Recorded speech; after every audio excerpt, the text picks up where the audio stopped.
Halo Sobat Spoiler, gimana kabarnya? Saya doakan sehat semuanya. Untuk melepas lelah, mari kita simak saja alur cerita film. Pada kali ini saya akan membahas film Kungfu Cina dengan judul Wuxia. Film yang menceritakan seorang ahli bela diri memiliki masa lalu yang kelam.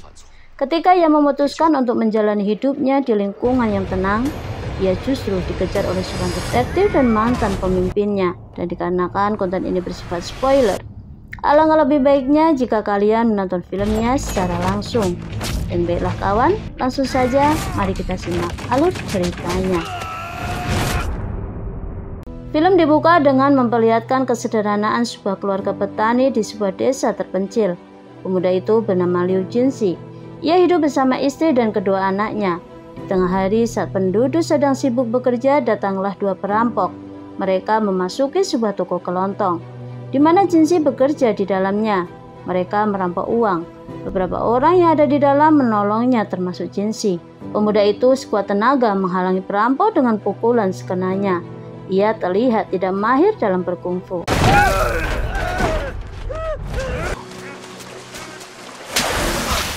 Liu Jinxi berhasil membunuh salah satu penjahat dengan pukulan tangannya. Kematian perampok mengundang polisi datang guna untuk penyelidikan lebih lanjut. Di tengah penyelidikan, seorang detektif bernama Su Beiju datang. Ia menemukan sesuatu yang mengejutkan. Ternyata perampok yang terbunuh adalah Yan Dongsheng. Ia merupakan buronan yang sudah lama dicari pemerintah.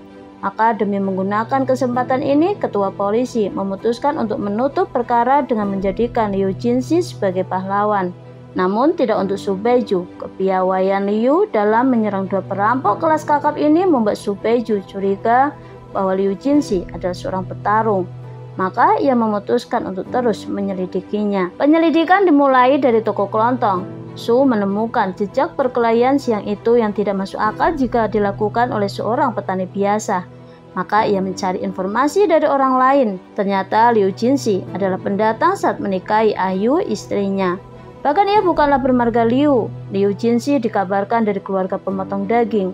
Informasi ini membuat Su terfokus pada penyelidikan identitas Liu Jinxi. Dengan melihat mata merah pada perampok, Su dapat menyimpulkan kematiannya. Saat itu Liu diperkirakan memberikan pukulan tepat pada sisi kepalanya yang mengakibatkan berhentinya detak jantung.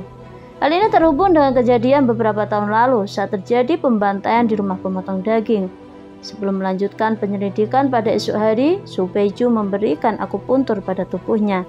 Pada scene ini diperlihatkan jika Su memiliki rasa belas kasihan yang berlebihan. Dengan jarum akupuntur itu, rasa belas kasihannya dapat ia kendalikan. Selain mahir dalam akupuntur, Su Beiju dapat membaca saraf-saraf yang terhubung pada tubuh manusia. Keesokan harinya, ia kembali melanjutkan penyelidikan. Kali ini yang terlibat seluruh pegawai toko termasuk Liu Jinxi.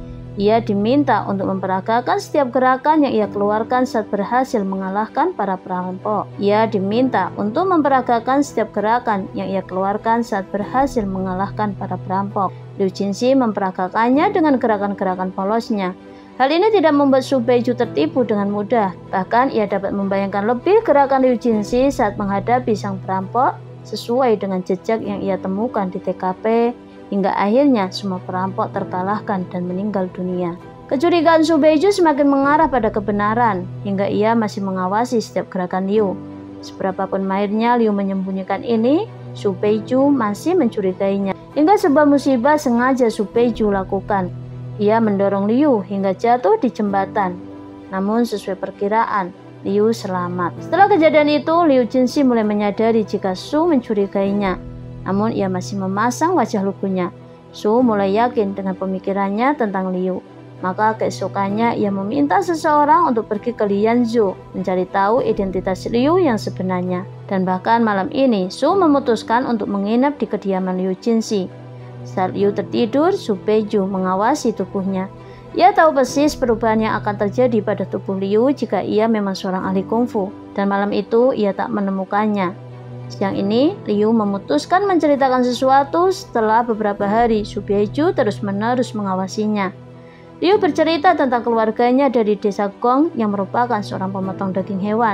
Dan Liu diminta oleh ayahnya untuk membunuh seseorang yang memiliki sangkutan hutang keluarganya. Dan karena hal inilah, ia memilih untuk mengasingkan diri dan mengubah marganya. Su mengetahui jika Liu Jinxi sedang berbohong. Pancaran energi Qi-nya keluar saat itu dan ia memastikannya dengan menyakitinya. Namun Liu terluka. Tak berapa lama tangan kanan Su Beiju datang dan memberitahukan informasi sebenarnya mengenai Liu. Dan benar apa yang selama ini dicurigainya.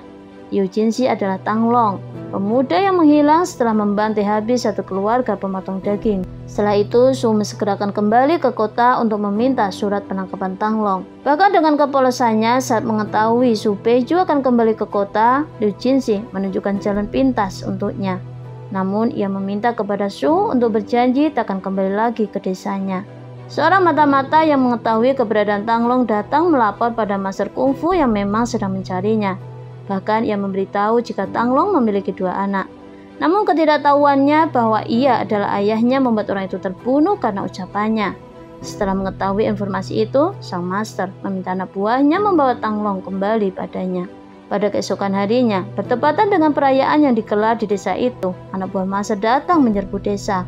Mereka menciptakan kekacauan dengan membakar rumah penduduk. Saat anak buah sampai di antara kerumunan untuk mencari Tang Long, Liu Jinxi tetap memilih untuk tidak mengakui identitasnya. Hingga akhirnya mereka membantai salah satu warga. Hal ini memaksakan Liu Jinxi bertindak.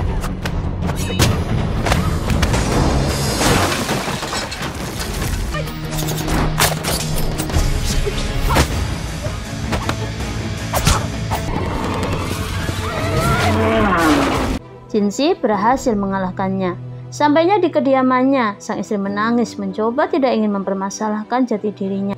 Pada scene ini diperlihatkan penyesalan Liu Jinxi atas masa lalunya ketika ia menjadi seorang Tang Long dan membantai habis keluarga pemotong daging termasuk anak-anak. Di jauh sana Su Beiju kembali datang dengan beberapa polisi untuk menangkap Liu Jinxi. Sampainya ia di desa, ia kembali dikejutkan dengan mayat-mayat yang sedang disemayami. Cerita dari warga membuat polisi memutuskan untuk meninggalkannya seorang diri. Tak lama dari itu Liu datang menemuinya. Ia menceritakan yang sebenarnya. Dan setelah itu keduanya merencanakan sesuatu untuk mengecohkan anak buah sang master saat esok datang menjemput Liu Jinxi. Su akan membuat detak jantung Liu Jinxi berhenti sesaat. Namun naas saat hari itu tiba, anak buahnya datang dan tak kunjung pergi. Padahal waktu terus berjalan, Su harus dengan segera membangkitkan kembali detak jantungnya jika tak ingin Liu benar-benar mati. Setelah beberapa saat dengan usahanya, Liu berhasil hidup kembali. Beberapa anak buah master masih ada bersamanya. Setelah benar-benar sadar, Liu memutuskan untuk memotong lengan tangannya sebagai tanda ia tak ingin kembali ke tempat asalnya. Di tempat lainnya, sang master datang menemui cucunya. Berita ini sampai pada telinga Liu hingga ia mensegerakan menemuinya di rumahnya. Keteguhan hati Liu untuk tak kembali datang padanya membuat ia harus melawan ayah kandungnya.